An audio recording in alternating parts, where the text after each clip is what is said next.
Apocalipse capítulo 21.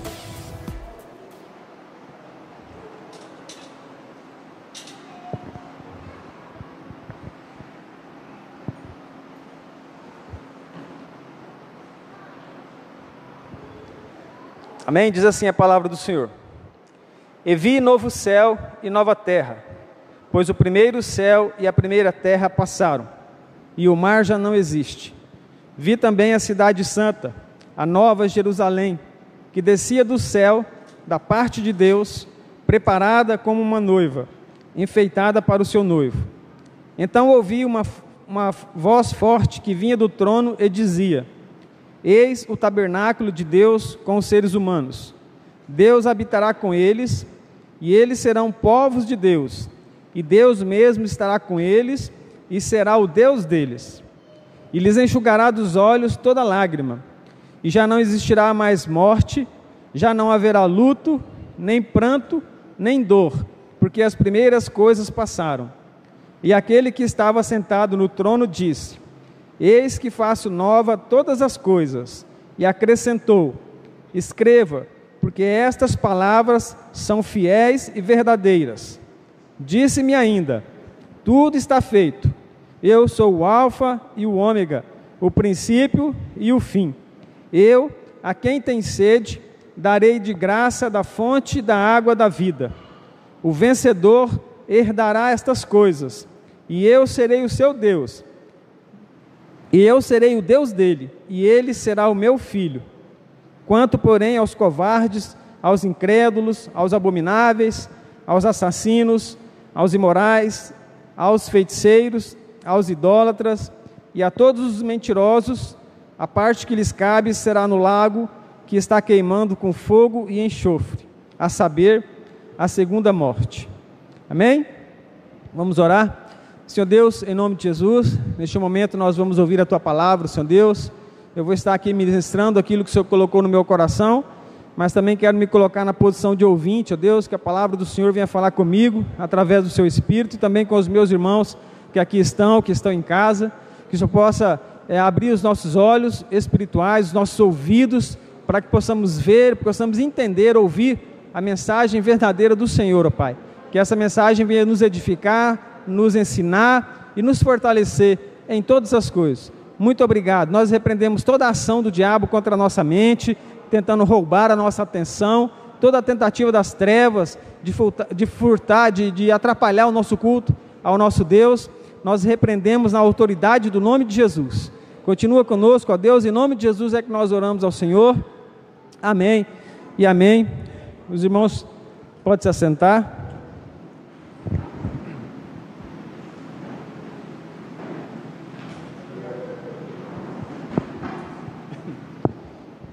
Meus irmãos, esse texto que nós acabamos de ler, né, quem já é leitor da Bíblia já conhece, né? Ele faz parte de algo que de uma fase que nós costumamos chamar da consumação, a consumação do século, né? O fim de todas as coisas. O fim, em parte, na verdade, é o início para outras, né? Mas a gente usa esse termo consumação do século. E uma vez, certa vez, um carcereiro, né, digamos hoje, um policial penitenciário, né, um agente penitenciário, um policial penal da época, digamos assim, perguntou a dois líderes cristãos: o que eu devo fazer para ser salvo? Né, isso está lá em Atos 16:30. E aí aqueles dois cristãos, Paulo e Silas, falaram assim: crê no Senhor Jesus, você e toda a sua casa, e vocês serão salvos.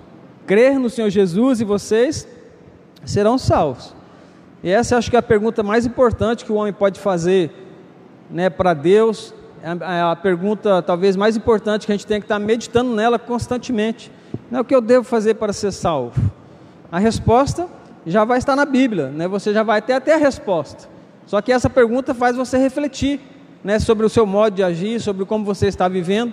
É uma pergunta que você já sabe a resposta, mas quando você faz para si mesmo, ela vai fazer você refletir sobre a sua vida. E quando você perguntar assim para você mesmo, ou perguntar para Deus, o que eu preciso fazer para ser salvo, né? A resposta é: crer no Senhor Jesus e você será salvo. E não só você, mas toda a sua casa. né? Eu tenho poder para fazer isso, né? Assim diz o Senhor, digamos. E o que é ser salvo? Né? O que é ser salvo? Eu perguntar isso, o que eu faço para ser salvo, ó Deus? E o que é ser salvo? É justamente chegar nesse ponto que nós lemos aqui de Apocalipse 21. Né? Ser salvo é isso, é você chegar a alcançar isso que nós acabamos de ler. Só que para a gente chegar nesse ponto, existe todo um percurso, né, que a gente precisa trilhar. Precisamos andar num caminho para chegar lá. E esse caminho, às vezes, é mais fácil para alguns, para outros é mais difícil, né? Mesmo aqueles para quem o caminho é mais fácil, ele vai encontrar dificuldades, mas a promessa é de que se você andar aqui, você vai chegar, né? E não é só importante você chegar, mas é importante você receber, né? Tomar posse dessas bênçãos que nós acabamos de ler. Quem já assistiu aquele filme O Peregrino, por exemplo, lembra lá, né? Um filme muito bom, recomendo até quem não assistiu. É um filme baseado num sonho de um cristão, né, que esteve na prisão por causa do testemunho de Jesus, e ele escreveu um livro, e esse livro virou um filme, né? O Peregrino. E lá fala sobre a loucura, não sei se era a loucura de um personagem, que ele chegou na porta celestial, na entrada da porta do reino, né, na porta celestial, lá na entrada da cidade celestial, só que ele chegou talhando os caminhos, não passou pelos caminhos ao qual ele deveria ter passado. Então ele chegou lá sem o certificado, né, e o certificado, embora ele tivesse chegado na porta, ele não pôde entrar e tomar posse das bênçãos daquela cidade. E com a gente é mais ou menos assim. Aquele foi um sonho espiritual, foi um sonho de Deus para um homem, né? E é o que acontece nas nossas vidas. Nós não só temos que chegar lá, né, nesse final, mas nós temos que tomar posse, né, das coisas que Deus aqui prometeu para nós. E como eu disse, a gente tem um caminho a trilhar até chegar lá, né? Tanto a nossa vida, assim, individualmente, cada um de nós temos um caminho a percorrer, mas se a gente olhar para toda a humanidade como um todo, ela tem um caminho também a percorrer, né? Olhando assim no modo geral, antes da gente falar mais aqui da consumação, né, falando de uma visão geral do plano de Deus para o homem, para a humanidade, a gente pode, assim, se resumir bem, né, falar de 4 momentos: o momento da criação, o momento da rebelião, o momento da redenção e o momento da consumação, né? Criação, rebelião, redenção e depois a consumação. Tudo começou, o plano de Deus para o homem começou com a criação, né? Hoje Deus não cria mais o homem, né? Hoje o homem se cria por si mesmo, não é? Deus criou o homem e falou: agora vocês reproduzam, não sou eu mais que vou criar os outros homens, é vocês mesmos, por meio da reprodução, que vão criar uns aos outros, né? O papel de Deus ficou fazer o que então? Dar a nós o seu fôlego de vida, o seu espírito, colocar em nós uma parte que é dele, né? Que essa não pode ser criada por meio da reprodução. Então Deus pega essa parte que é espiritual, o espírito, a parte dele, e coloca dentro do homem, né? Mas ele não fica mais criando como ele fez no começo. Mas ainda assim, quando nós nascemos de novo, nós consideramos isso como o quê? Como se nós estivéssemos sendo criados naquele momento, somos novas criaturas. Quando o homem faz um concerto com Deus, quando ele se arrepende dos seus pecados, ele está nascendo de novo. Então é tudo novo, é uma criação que está nascendo ali naquele momento, né? E a partir dali ele tem um caminho a percorrer. Quando nós olhamos para toda a humanidade, falando da criação, a gente vê que tudo começou assim, né? Deus criou o homem, lá em Gênesis, no capítulo 1. No princípio, Deus fez todas as coisas. Deus fez o céu, Deus fez a terra e fez tudo o que existe. E para que Deus fez isso? Por que Deus criou o homem? Já parou para pensar? Eu imagino, né, não tem resposta na Bíblia, eu imagino que era porque ele não queria mais uma classe de anjos, porque ele já tinha anjos, só que ele não queria mais uma classe de anjos, ele não queria, imagino eu, estar com anjos só, porque os anjos são o quê? Os anjos são pessoas que são seres que não são semelhantes a Deus. Os anjos não têm esse atributo que Deus deu ao ser humano, porque Deus falou assim, chegou um certo momento, ele falou: agora vamos fazer o homem, né, façamos o homem a nossa imagem e a nossa semelhança. E eu não sei nada de anjo, mas pelo que a gente lê na Bíblia, o anjo não tem esse atributo. Anjo não é feito à imagem e semelhança de Deus. Anjo não age, não tem o poder de agir, ainda que de uma forma bem menor, como a gente faz, né, assim, alguns atributos que Deus tem que nós temos também. Os anjos são servos de Deus, eles fazem o que Deus manda, né? Eu imagino que eles se agradam muito de estar na presença de Deus, eles louvam a Deus, e aí a palavra de Deus lá diz em Hebreus que eles quiseram, eles anelaram, eles tiveram desejo de pregar a palavra de Deus, de anunciar o Evangelho. Esse Evangelho que às vezes eu hoje, você e eu, hoje anunciamos, né, que os apóstolos anunciou, que chegou aos nossos ouvidos, a Bíblia diz que os anjos quiseram fazer o anúncio disso, eles anelaram a levar a humanidade às boas novas, às boas notícias, eles queriam fazer isso, mas isso não foi dado a eles fazer, não foi dado aos anjos, mas aos homens.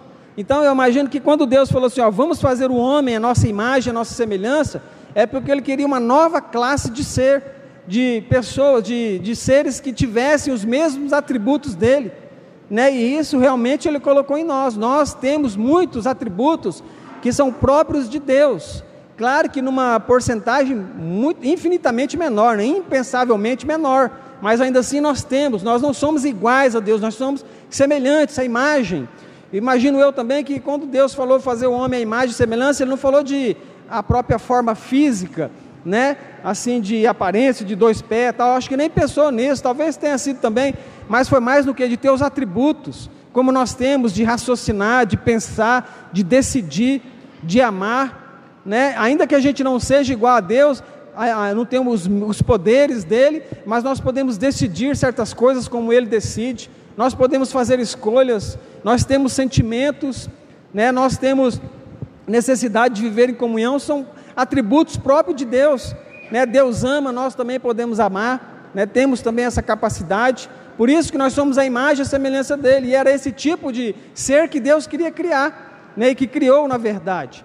E aí algumas pessoas às vezes, né, ficam assim sem entender, porque a gente não consegue entender muitas coisas bíblicas, e ficam às vezes se perguntando, mas se Deus, por que Deus criou o mal, né? Ou por que Deus permitiu que Adão pecasse, por que Deus colocou aquela árvore do conhecimento do bem e do mal lá no jardim, por que Ele não tirou ela de lá, né? E aí o homem não teria caído no pecado, e aí novamente eu imagino que é porque Ele não queria uma classe de anjos, Ele queria pessoas que o amassem, que vivessem com Ele, que tivessem comunhão, porque queriam mesmo, de livre e espontânea vontade, né? Eu não sei se você já assistiu algum filme, por exemplo, não é só um exemplo aqui bobo, mas para os irmãos tentar entender o que eu estou querendo dizer. Eu não sei se você já assistiu algum filme onde existe um filho adotivo, né? Aí os pais pegam e escondem aquilo do filho a vida toda, e aí eles têm que, o filho vai chegando a um momento da vida, vai descobrindo algumas coisas, os pais têm que ficar escondendo, né? Até que o filho às vezes descobre, às vezes briga com a família, e depois se reconcilia no final. E eu acho que Deus não queria nada disso, Ele não queria esconder nada de nós, Ele queria gente igual a Ele. Então Ele não sabia do mal que existia, Deus sabia que o mal existia, né? Ele tinha esse conhecimento, Ele tinha né? Ele sabia de todas essas coisas, e se nós seríamos a imagem dEle, Ele não poderia esconder certas coisas de nós. Já me imaginou, né? Viajando aqui, mas só para os irmãos entenderem, já imaginou se Deus e Jesus estão conversando e o Espírito Santo, aí daqui a pouco vem vindo o Adão, aí Deus fala para Jesus, lá vem o Adão, vamos parar de falar sobre isso aqui. Eles estavam lá falando sobre o mal, né? Jesus, você viu aquilo que o Lúcifer fez, como é que ele pôde fazer aquilo aquele dia? Aí o Adão vem chegando, e vamos parar de falar que o Adão vem vindo, né? Ou seja, estamos escondendo algo de Adão, não era, Deus não fez o homem para ser assim, Ele fez o homem, aí Ele falou assim, ó, né, em outras palavras, eu conheço, eu sei que existe o mal, né? Aí eu vou colocar isso aqui e estou falando para você, ó, não coma daquilo, porque se você comer daquilo, os seus olhos vão se abrir, você vai conhecer coisas ruins, coisas más, e você vai morrer. Então não é bom que você saiba daquilo, mas Deus não escondeu isso dele, mas deu a liberdade dele escolher o caminho que ele queria seguir, né? E a vontade de Deus, imagino eu, era que o homem olhasse para aquilo e falasse, não, eu acredito nele, no que ele falou, ele diz que assim é assim, né? Eu confio na palavra dele, né? A vida do homem era boa, não tinha por que ele às vezes duvidar, até o ponto, né, de chegar lá e duvidar depois pelo aquilo que a serpente, o diabo, né, falou ali para a mulher e para o homem, e eles caíram. É por isso que Deus fez isso, porque o homem tivesse essa escolha de amar Ele porque Ele é, porque senão ele teria ficado só com os anjos, né? Ele teria feito mais uma classe de seres e falasse assim, ó, me amem.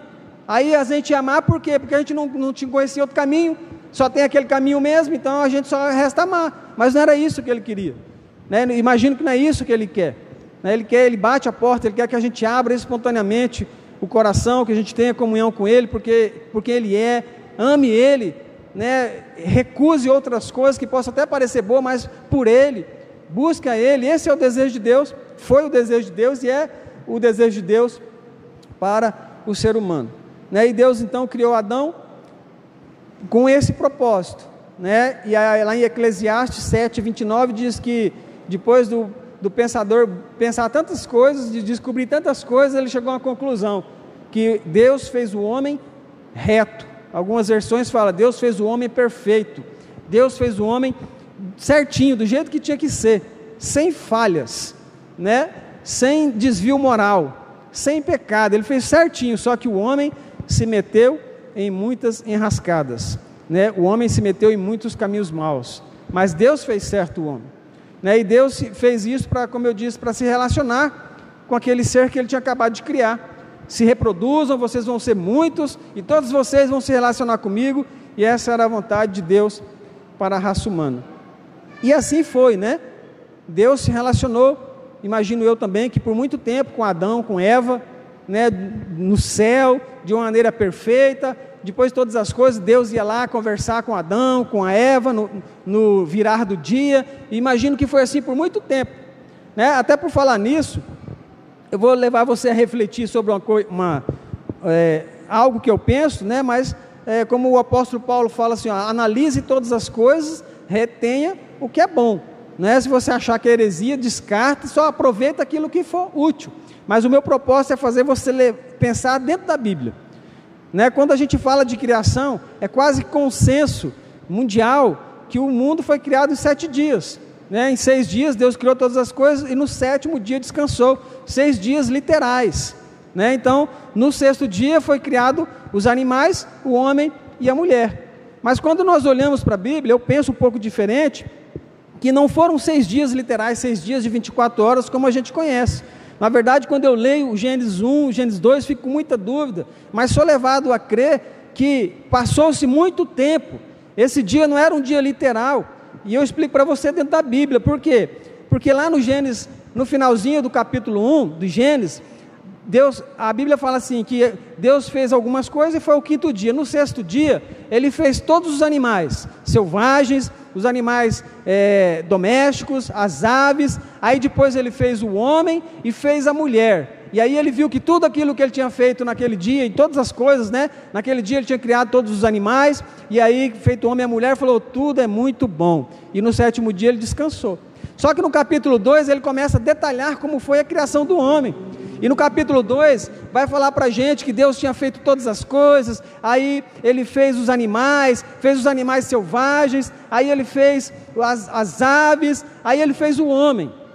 Aí o que Ele fez com o homem? Ele criou um jardim, colocou o homem no jardim, falou para o homem cultivar o jardim, aí criou os animais que Ele tinha criado, falou para o homem agora que ia colocar o nome em todos os animais. E lá em Gênesis 2:20 diz que o homem então colocou o nome em todos os animais, só que para ele não se achava uma ajudadora.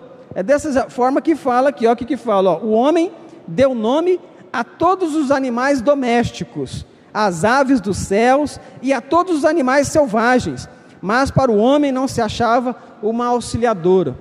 Mas o homem e a mulher, voltando atrás, foram criados em qual dia? No 6º.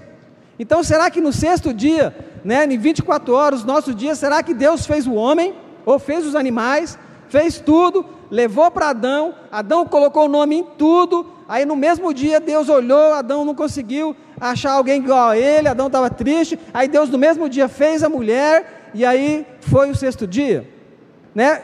Deus pode fazer isso? É claro que pode, só que o Adão ele era homem. Será que o Adão teria capacidade de nenhum dia só, como a Bíblia diz, colocar nome em todos os animais, né? Hoje acho que na nossa tecnologia a gente não daria ainda conta, né? É como se Adão tivesse uma tela lá de touch e Deus colocasse todos os animais que Ele criou ali e o Adão fosse assim, essa é vaca, bode, porco, bem-te-vi, tico-tico, e fosse passando, e ainda assim eu acho que ele não ia conseguir colocar nome em todas as coisas. E será que esse era o propósito de Deus? De fazer com que o homem fosse assim tão afobado? Por isso, imagino eu, que Deus não fez isso em um só dia, mas num período. E esse período, ele foi observando Adão, foi se relacionando com Adão, né, foi convivendo com Adão, Adão com ele, e ele foi nomeando as coisas, ele foi cultivando a terra, e até o ponto que, né, ele viu Adão que não tinha colocado nome em todas as coisas, mas não tinha alguém que fosse igual a ele. Então ele fez Adão cair num sono, e aí ele fez a mulher, né? O pastor Cláudio Duarte costuma dizer que Deus estava se incomodando, que o Adão estava feliz demais, né? Adão feliz, só colocando nome em bicho, não tinha muito trabalho, não tinha erva daninha para ele ter que capinar, só uma vida boa. Ele falou: rapaz, esse Adão está muito feliz, eu vou criar a mulher para ele, né? Dar um pouco de dor de cabeça, né? Mas é uma brincadeira. E o meu propósito aqui, irmãos, é fazer você refletir dentro da Bíblia. O que a gente não pode ser levado é a incredulidade. Se eu chegar num momento e começar a ter dúvidas sobre a criação, se Deus foi criado, será que o homem veio do macaco? Né? Será que é o Darwin que está certo ou é a Bíblia? Né? Será que realmente a teoria da evolução é assim que foi? Não era nada, era coisa sem vida, que foi virando uma bactéria, que foi virando os peixes, que virou ave, que depois veio o macaco, depois veio o homem? Ou será que foi do jeito que a Bíblia diz? E isso não pode acontecer nas nossas vidas. Eu tenho que olhar para a Bíblia e crer nela. Mas dentro da própria Bíblia, você meditando nela, às vezes você ser levado a pensar: isso não tem problema nenhum, você deve fazer isso. É por isso que às vezes eu olho e falo: mas está com cara de que foi 6 dias literais. E depois eu olho: mas não pode ter sido, que Adão teria trabalhado muito no mesmo dia. Então eu estou com dúvidas dentro do próprio texto. O texto está me fazendo viajar. Não é dúvidas com teorias mundanas extra-Bíblia, mas é dentro da Bíblia, né? E existem várias assim. Quando eu olho Gênesis 11, por exemplo, quando fala que nos dias de Peleg, ele teve esse nome porque a terra foi dividida naqueles dias. E quando eu olho o contexto dali, eu entendo que a terra foi dividida, aquilo que se chama de Pangeia, era uma porção só, porque Deus fez uma porção de terra seca. E na Pangeia, nos dias de Peleg, a terra foi dividida, e aí foi dividida nos continentes. Às vezes eu imagino assim, mas às vezes eu imagino que pode ter sido também a divisão em tribos, em separações, né, em pedaços de terra para aqueles homens. Então são dúvidas que surgem às vezes na minha cabeça, às vezes surgem na sua, mas que são dentro da Bíblia. São textos bíblicos, que às vezes a gente não consegue entender, mas que a gente pode ter toda a liberdade de pensar, de refletir. Será que foi assim? Será que não foi? E quando eu falei tudo isso, só para querer dizer a você, né, a questão dos dias, não era nem esse o propósito da Bíblia, mas era só para você pensar que a vontade de Deus, né, se Ele tiver criado em 6 dias literais, ou num período que não é 6 dias literais, não importa. A vontade dEle era o quê? De criar aquele ser, para que aquele ser pudesse se relacionar com Ele. Disso a gente não tem dúvida, né? Eu criei para vocês serem, em outras palavras, como diz no final, serem meus amigos, né? Vocês serão iguais a mim. Vocês conhecerão muitas coisas, vocês terão poder de decisão, mas vocês ainda assim optarão por ficar comigo. É como se Deus, né, eu acho que não existe isso para Deus, mas é como se Ele estivesse precisando, Deus Pai, o Filho e o Espírito, estivesse precisando de mais pessoas, de gente, de uma grande congregação, né, que fosse uma grande festa, fosse um grande reino, né, de reis e de servos, de sacerdotes, né, de pessoas que fossem todas dele, mas não porque ele tinha criado para ser daquela forma, porque as pessoas queriam ser dele, queriam fazer parte daquilo. Amém? Então Deus criou o homem com esse propósito.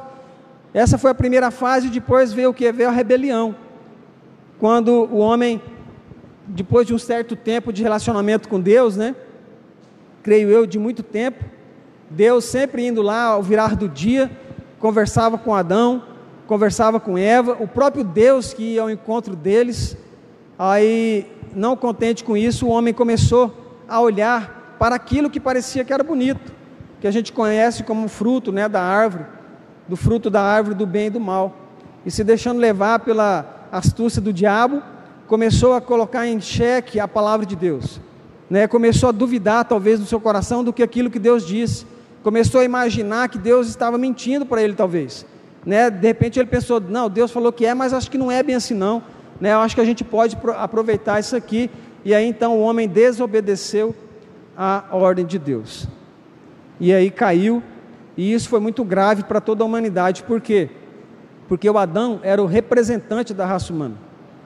E o pecado do representante, ele é muito mais grave do que às vezes um pecado de um representado. Se você trazer para os dias de hoje, por exemplo, o pecado de um pastor, ele é muito mais grave do que o pecado de uma ovelha. Na verdade, assim, os dois pecados, se for um pecado grave, né, os dois são sujeitos a ir para o inferno. Só que quando um representante de um povo, né, um representante de uma igreja, um líder, né, quando ele peca, isso traz um mal muito grande, às vezes a toda a membresia.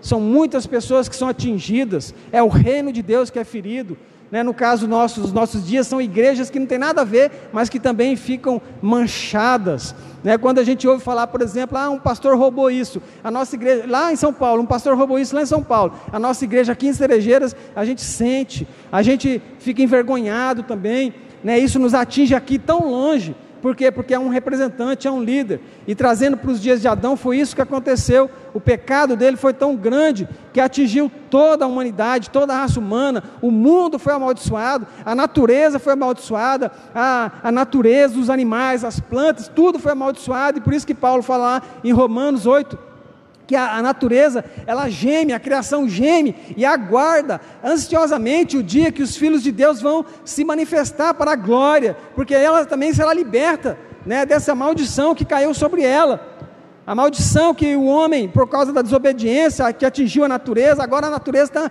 esperando ansiosamente que chegue o dia da consumação, o dia da libertação, porque o homem será libertado, mas a natureza também será libertada. Por isso Paulo diz que ela geme, ansiosamente aguardando esse dia, o dia da manifestação dos filhos de Deus, porque eles foram sujeitos à maldição, não por causa dela, a natureza não foi ela que se amaldiçoou, mas por causa do homem, por causa daquele que a sujeitou, por causa da palavra de Deus que disse assim: Adão, por causa que você fez isso, toda a terra será amaldiçoada, né? E aí hoje, nós aqui tanto tempo depois, ainda herdamos essa natureza pecaminosa que entrou, né, na humanidade através de Adão. A gente fala Adão, mas poderia ser eu, né? Se o Adão fosse eu que estivesse lá, será que eu teria resistido ou também teria caído? Como é que seria, né? A gente, não é no sentido de culpar Adão, mas a fraqueza do homem, que atingiu eu e você hoje. E aí hoje a gente vive numa luta ferrenha para tentar viver em santidade, para tentar se desviar do pecado. A gente, ao mesmo tempo, assim como acontece, creio que comigo e com você, aconteceu com o apóstolo Paulo, querendo fazer o que é certo, mas às vezes fazia o que era errado, e ele fazia porque, não é porque é a vontade dele, porque dentro dele queimava, ele diz, né, dentro dele queimava a vontade de fazer as coisas que era agradável a Deus, mas ele via nos membros dele a lei do pecado operando, e aí ele fala para ele mesmo: miserável homem que sou, o que será de mim? Graças a Deus que ele tem misericórdia, né? Porque senão o que seria da minha vida? E aí isso se reflete em nós hoje também, às vezes dentro de nós, querendo fazer a vontade de Deus, querendo servir a Deus na pureza, né? Querendo ter uma vida de propósito com o Senhor, ao mesmo tempo se vendo no pecado, né? Caindo, às vezes quando está indo bem, daqui a pouco tropeça, é uma luta terrível, e nós nos encontramos assim, tudo por causa dessa rebelião que um dia o homem se sujeitou, e essa luta a gente vai ter que travar até o fim, né? Não pensa você que um dia vai chegar um dia que você vai chegar numa maturidade espiritual que não vai ter mais essa luta. Esse dia, né, lamento te decepcionar, nunca vai existir. Enquanto você viver, você vai ter que lutar contra a sua carne, você vai ter que lutar para orar, você vai ter que lutar para poder vir à igreja, não vai ser fácil, nunca vai ser da sua vontade, você vai ter que lutar para estar em comunhão, você vai ter que lutar para aceitar o irmão com a característica diferente da sua, que às vezes não é fácil, você vai ter que lutar para fazer as coisas que é agradável a Deus, enquanto você viver, porque o pecado da humanidade está dentro de nós também. Embora o Filho de Deus, o Espírito de Deus esteja habitando em nós, ainda assim existe também a nossa natureza terrena, e vai ser uma luta até o dia que a gente morrer, né? Mas a promessa de Deus é o quê? É que quem vive nessa luta, ele vive por quê? Porque ele conhece um caminho, o caminho que deve ser seguido, porque dentro dele existe o Espírito Santo de Deus, o selo, a outorga, né? Existe uma característica de Deus, está nele. Por isso que se você vive nessa luta, então se alegre, porque se você vive nessa luta, é porque dentro de você tem o Espírito Santo, porque você não está lutando, porque você quer, é o Espírito Santo falando para você, isso é certo, e a sua natureza humana falando, não, é isso que é, e você vive naquela luta, porque tem duas características dentro de você, uma divina e uma terrena. Se você não tivesse essa característica, você estava só na terrena.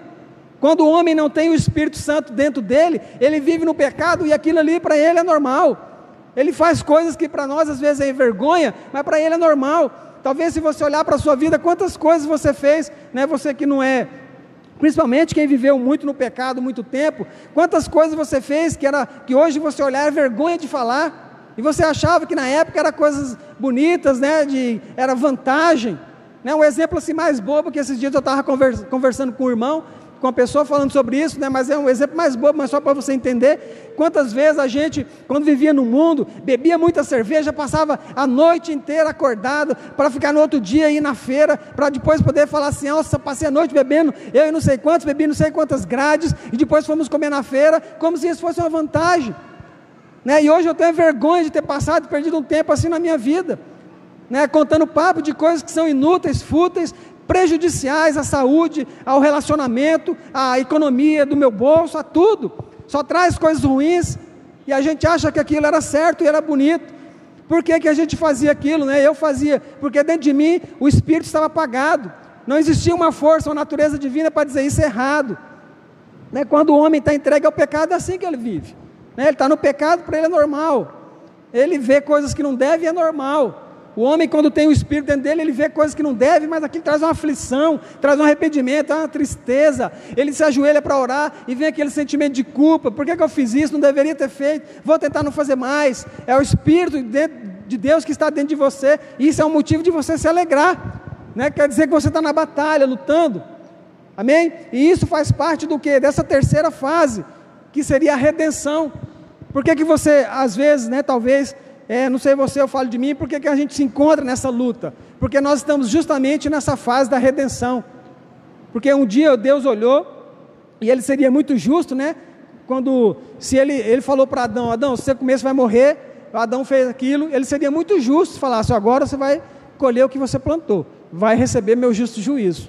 Ele poderia ter feito isso, e Ele estaria certinho, né? Mas Deus é tão bondoso e misericordioso, que Ele querendo ainda voltar ao propósito original, que era o que? Criar o homem para ter relacionamento com Ele, nesse propósito Ele falou, não, eu vou arrumar uma forma, né, de trazer esse povo de volta para mim. E aí foi então que a gente conhece, a gente sabe que Ele enviou o seu Filho, né? João 3,16, o texto áureo, né, desse propósito de Deus, de enviar o seu Filho ao mundo, amar tanto o mundo, de enviar o seu Filho, para que todo aquele que nele crê, não pereça, mas tenha a vida eterna. Deus amou o mundo, de tal maneira, que deu o seu Filho unigênito, para que todo aquele que nele crê, não pereça, mas tenha a vida eterna. O que eu preciso fazer para ser salvo? Crer no Filho unigênito de Deus, crer não de palavras, mas crer de confiança, né? Ter uma confiança verdadeira no Senhor, uma confiança de que o Filho dele é um Senhor, não é um homem qualquer, não é um homem histórico, mas é um homem que viveu como homem na natureza humana, coisas que às vezes a gente não consegue entender, mas ele era 100% homem, né? Foi tentado, a Bíblia diz, em todas as coisas, como eu e você somos, ele foi tentado também, ao mesmo tempo ele era divino, né? Um ser totalmente sem pecado. Não era fácil, a gente pensa, para Jesus era fácil, porque ele era Deus, mas ele precisou vir e viver as provações, ser tentado nas coisas que nós também somos, e na sua carne, na sua natureza humana, e ele precisou vencer isso, viver sem pecado, para que o sangue dele fosse aceito, né, e o pecado meu e seu, que Deus ia cobrar de nós, fosse cobrado dele, no seu corpo, no seu sangue, né, o seu sofrimento. Isso é o amor de Deus para a humanidade, né, de fazer com que o homem fosse resgatado e voltasse ali ao propósito original dele, de que é o quê? Ter um povo que vai ter, né, ainda um relacionamento pessoal com ele novamente, né? Nós alcançamos isso na redenção, quando nós aceitamos Jesus.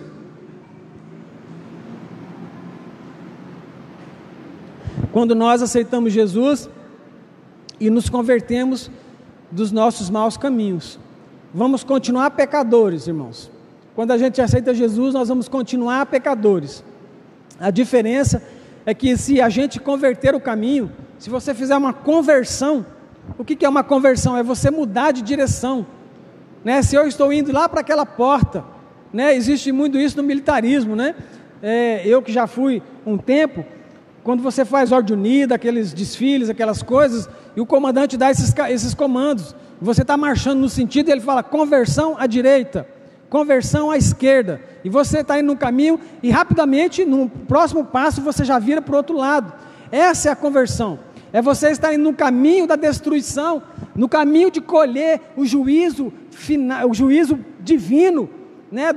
O juízo da parte assim, daquilo que é dolorido, é você estar indo para aquele abismo, e aí alguém abre os seus olhos, o Espírito Santo abre os seus olhos, você aceita o Senhor Jesus e você se converte, você muda de direção, você não vai mais para o lado do abismo, você vai para outro lado, segue outra direção. Essa é a redenção do homem, essa é a conversão, e quando nós fazemos isso, então nós somos redimidos, né, da nossa culpa, do nosso pecado, e isso é só pela misericórdia de Deus. Porque a gente vai continuar pecando, mas ainda assim, aceitar esse convite do Senhor, né, é como se fosse um bilhete, é como se fosse um vale, né, para que quando a nossa conta fosse ser cobrada, a gente tem esse vale para entregar aqui, ó, né, e nesse vale está escrito o nome de Jesus. Ele levou sobre si os nossos pecados, as nossas dores, e nos deu o direito a alcançar a salvação. Crer no Senhor Jesus, e será salvo você e sua casa. Então nós passamos pela criação, talvez não a criação da humanidade, mas falando de mim, de você, a minha criação, quando eu nasci de novo, né, eu fui criado novamente, foi uma nova criatura, aí eu passei muitas vezes pela rebelião, e sempre Deus me dando a oportunidade de me converter, né, sempre dando a cada dia a oportunidade de me santificar, de me consertar com Ele, e nessa luta a gente vai conseguir chegar, se permanecer nela, porque Jesus disse isso, né? Aquele que for fiel até o fim, né, herdará a coroa da vida, herdará a salvação. Quem vai ser salvo? O que for fiel até o fim. E aí nós vamos chegar nessa fase aqui da consumação. Se você olhar aí em Apocalipse 21, você vai ver que o juízo de Deus já passou, né? No final do 20, já aconteceu o juízo, Deus já julgou todos os povos, todas as pessoas. A Bíblia diz que um por um, Ele pegou, e se eu morrer, mesmo assim vai ser julgado. A Bíblia diz aqui que Deus, o mar entregará os seus mortos, o inferno entregará os seus mortos, todos serão entregues novamente, se comparecerão diante de Deus para serem julgados, e a Bíblia diz que será julgado um por um, né? E foram julgados um por um, segundo as suas obras. Só que aqui no 21, né, só vai estar aquele que já passou pelo juízo final. Livros foram abertos, o livro da vida também foi aberto. Aquelas pessoas que tinham o nome escrito no livro da vida, passaram para outra fase da consumação. Os que não tinham o nome no livro da vida, a Bíblia diz que foi lançado no inferno, né, no fogo, no lago de fogo, junto com o diabo e os demônios. Mas aqueles que alcançarem, né, aqueles que chegarem aqui, digamos, no Apocalipse 21, é porque eles alcançaram, eles passaram esse juízo final, eles alcançaram, e agora vão receber o que de Deus? Vão receber essa promessa, que é fiel e verdadeira, a cidade santa, a nova Jerusalém, né, um novo reino, tudo novo, onde não haverá mais choro, não haverá mais morte, não haverá mais tristeza, não haverá mais noite, né? A luz será o próprio Deus, não haverá, só haverá alegria, coisas boas, e ainda assim será um reino, né? Como a gente leu aqui no capítulo 21, se você continuar lendo um pouco mais para frente do capítulo 21, vai falar assim, né? A glória de Deus ilumina aquela cidade, o Cordeiro de Deus vai ser a lâmpada da cidade, Deus vai estar no meio do povo, né? As nações andarão mediante a sua luz, os reis da terra lhe trazem a sua glória. Você consegue entender que está falando aqui, ó? Acabou o juízo final, né? Digamos assim, chegou o céu, ainda haverá reinos, as nações andarão mediante a luz de Deus, os reis da terra Ou seja, imagino eu, os reis da nova terra lhe trarão a sua glória, né? Que às vezes a gente não consegue entender como que é o céu, mas na verdade vai ser um reino, é uma nova terra. Alguns acreditam, e até aqui no 21 que nós lemos, né, que as coisas todas passaram, já não existe mais essa terra, já não existe mais esse céu, já não existe mais esse mar, né? Alguns acreditam que vai ser tudo desfeito, e vai ser criado tudo novo de novo. Outros acreditam que não, só vai ser uma transformação. Não importa o que vai ser, se vai ser transformação ou se vai ser tudo novo de novo. O que importa é a gente lutar, se esforçar, lutar contra os desejos carnais, lutar contra as ciladas do diabo, contra as investidas do inimigo, contra a frieza espiritual, para que a gente possa chegar nesse ponto do plano de Deus, do ponto da consumação, e receber dele algo que a gente jamais poderia receber, se não fosse pela obra do próprio Deus, se não fosse por aquilo que Jesus fez por nós, se não fosse porque a gente renegasse as coisas dessa vida. Amém? Se a gente... Muitos seres humanos que quiserem aproveitar as coisas deste mundo, eles podem até aproveitar, mas aqui tudo é passageiro, como a gente bem sabe, né? Tudo é passageiro e rápido, e ainda assim é aflição. Se você tentar imaginar uma pessoa que tem tudo nessa vida, que tem tudo que você deseja, a pessoa já tem, ainda assim ela usufrui dessas coisas, mas ainda assim é com sofrimento, às vezes é com choro, às vezes é com tristeza, às vezes é com depressão, às vezes é com desânimo. As coisas dessa terra, elas não trazem a verdadeira alegria, aquela que Deus criou a gente para ter.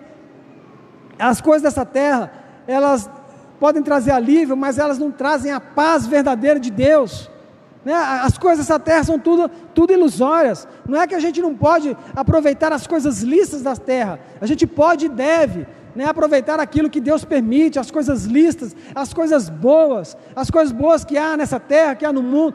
Devemos buscar isso, podemos fazer, mas isso tudo ainda assim é ilusório, passageiro. Se você viver muito, vai durar 100 anos isso na sua vida. Agora, quando nós chegarmos a esse ponto da consumação, será algo sem fim, eterno, para sempre, né? Você consegue imaginar eterno? Eu não consigo imaginar o que é eterno, sem fim, né? Você consegue imaginar o que é 1 trilhão? Você consegue imaginar o que é 10 trilhões de anos-luz? Não consegue imaginar, né? E ainda assim isso não é eterno.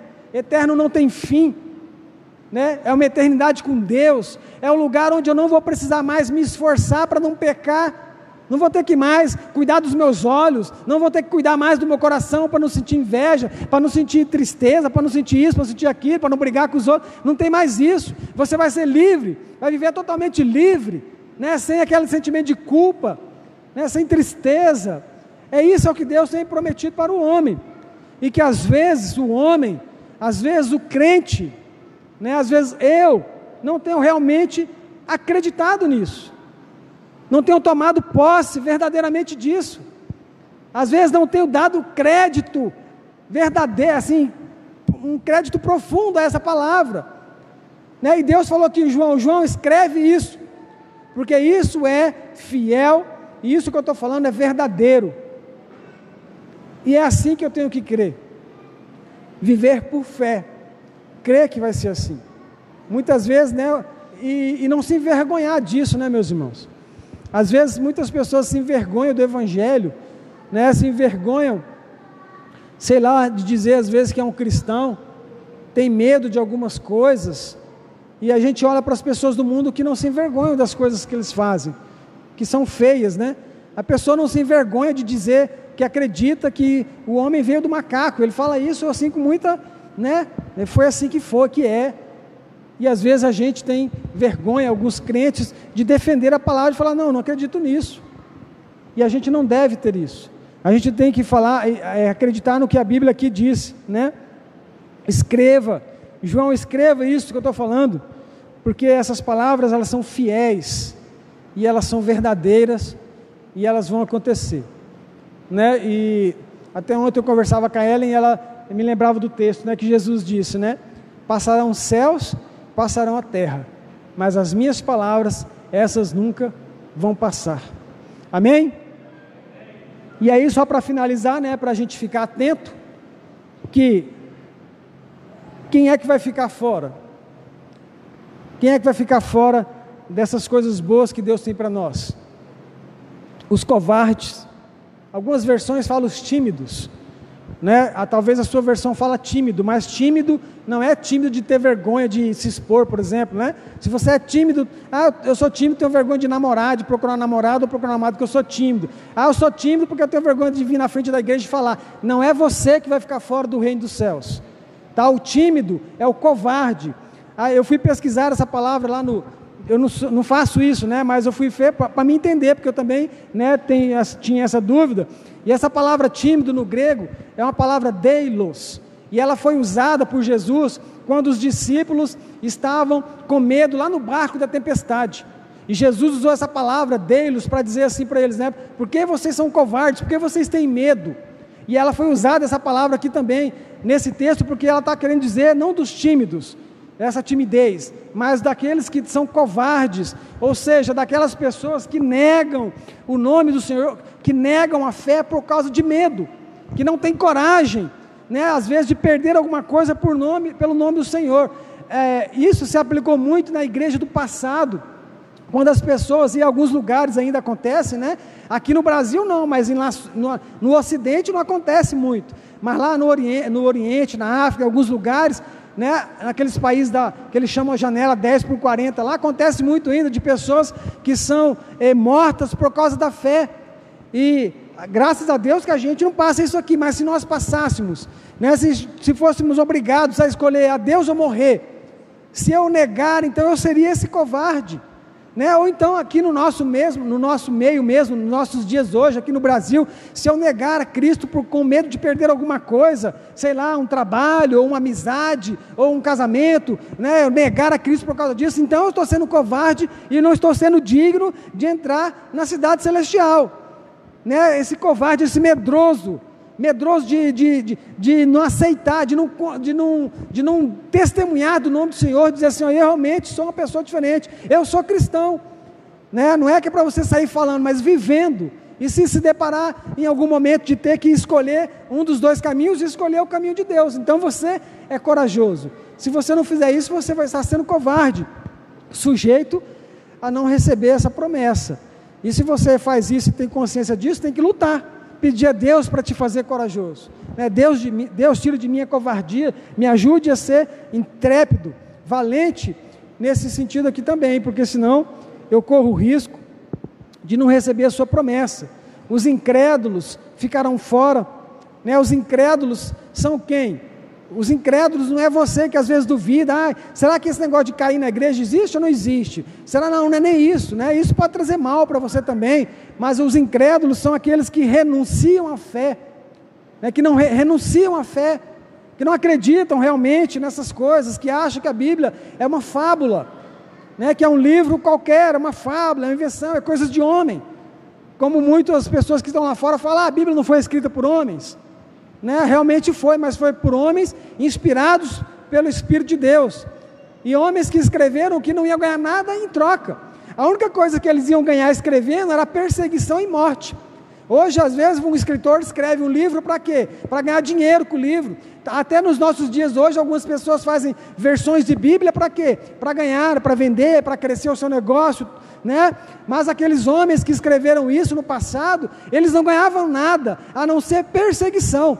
Se descobrissem que eles eram essas pessoas que doutrinavam as pessoas assim, eles ganhavam perseguição, tinham que fugir, morriam, né? Por isso que a gente acredita que Apocalipse é cheio de figuras que a gente não consegue entender. O que é a mulher, o que é a besta, o que é a mulher vestida de vermelho, a gente não consegue entender, porque o propósito de João, ao que se acredita, foi escrever tudo em sentido figurado, para que aquelas pessoas que pegassem, as autoridades que pregassem a carta, não entendessem muito bem, pensassem que era alguma bobagem, né? Por quê? Porque tinha que se fazer isso, porque eles só ganhavam isso, perseguição, pensando que o apóstolo Paulo ganhou alguma coisa escrevendo as cartas para a igreja, só ganhou tribulação, perseguição dos judeus, né, sofrimento, dor, né, ameaça de morte. Então foram homens que escreveram, por isso que você pode pôr fé na Bíblia, porque os homens que escreveram, eles foram inspirados por Deus e escreveram em troca de nada. só realmente para fortalecer os irmãos que lessem o texto. Amém? Os incrédulos que rejeitam isso, eles também estão sujeitos a não receber essa promessa. As pessoas que são abomináveis, que fazem as coisas que são vergonhosas, os que são assassinos, né? Os assassinos que não se convertem, logicamente, porque tem assassino que depois ele se converte dos seus pecados, se arrepende e vira um pregador, né? Hoje de manhã nós estudávamos sobre isso na escola bíblica, sobre Paulo, né? Quem foi Paulo? Um homem perseguidor, um homem que tinha ódio dos cristãos, né? Perseguia a igreja de Deus. Ele falou que ele fazia as pessoas blasfemar do nome de Jesus, blasfemar. Ele pegava homens e mulheres, arrastava para a prisão, faziam aquelas pessoas blasfemar, consentia na morte de Estevão. Era um homem, né, em outras palavras, assassino, perseguidor. E depois quem ele virou? Então, os assassinos que vivem nessa prática, né, que morrem nesse pecado, os que são imorais, que vivem deliberadamente na imoralidade, os feiticeiros, os idólatras, que não dão a honra a Deus, mas buscam a ajuda de outros seres, que atribuem o caráter de Deus a outros seres, a anjos, a imagens, a santos, a essas coisas todas. Nós só devemos honrar e buscar e render toda a honra, glória e buscar a ajuda só de Deus por meio de Jesus Cristo. Não há outro caminho. A Bíblia diz, e Jesus falou, né, o apóstolo, eu não me lembro se foi o Pedro ou o Paulo, disse assim: não há outro nome pelo qual importa que o homem seja salvo, a não ser pelo nome do Senhor Jesus. Então os idólatras, a todos os mentirosos, as pessoas que vivem na prática da mentira, esses ficarão de fora. No capítulo 22 ele repete isso aqui de novo. Então a gente tem que lutar para fugir dessas coisas, né? Porque senão a gente corre um sério risco. Não vamos amar o mundo e nem as coisas que aqui há, irmãos, porque aqui tudo é temporal. Essa promessa é fiel e verdadeira, é que possamos chegar nessa fase da consumação de todas as coisas e morar com o nosso Senhor. Amém? Guarda essa palavra no seu coração. Quem é esse que vem nos abraçando? Quem é esse que vem nos constrangendo com o olhar? Ele é tão sábio, ensina em amor. Ele é tão manso, cuida dos corações.